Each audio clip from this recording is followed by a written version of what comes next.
नमस्कार. KSD snake chronicles, Kalavati Deshmukh, Pune जिल्हा वन्यप्राणी व सर्परक्षक असोसिएशन. आम्ही सर्परक्षण करायचं काम करतो आणि आता सध्याला मला एक कॉल आला होता गव्हाणे ताईंचा की त्यांच्या शेजारी जे संकेत दादा राहतात, संकेत शिंदे, लक्ष्मीनारायण नगर इथे स्थायी येते, तर त्यांच्या इथं दोनदा एक साप त्यांना आढळला. कोणता काय तो सांगता येईना. रेस्क्यू करायला आले त्या टायमाला बघितलं आपण, तर तस्कर जातीचा कम्प्लिटली बिनविषारी साप आपण आत्ताच रेस्क्यू केलाय आणि थोड्याच वेळात आपण त्याला रिलीज करणार आहे.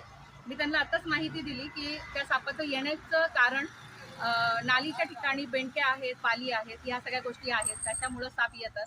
सध्या पाऊसही पडत नाहीये, तो खाण्याच्या शोधामध्ये म्हणा किंवा उष्णता जी वाढलेली आहे सध्या, आपल्याला पण थोडंसं उष्ण वाटलं तर आपण बाहेर निघतो, त्या हेतून इथे बाहेर आलेले आहेत. तर तुम्हाला काही इजा करायला आले नाही बाबा, संकेत दादाला आज भेटतो आणि चावतो, असा काही तो विषय नव्हता.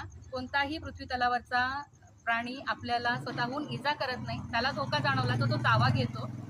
तर संकेत दादा आणि त्यांच्या फॅमिलीचे खूप खूप धन्यवाद. गव्हाणे ताईंचे पण खूप खूप धन्यवाद की त्याने वेळेत फोन मला केला आणि आता आपण त्याला रिलीज करणार आहोत. धन्यवाद.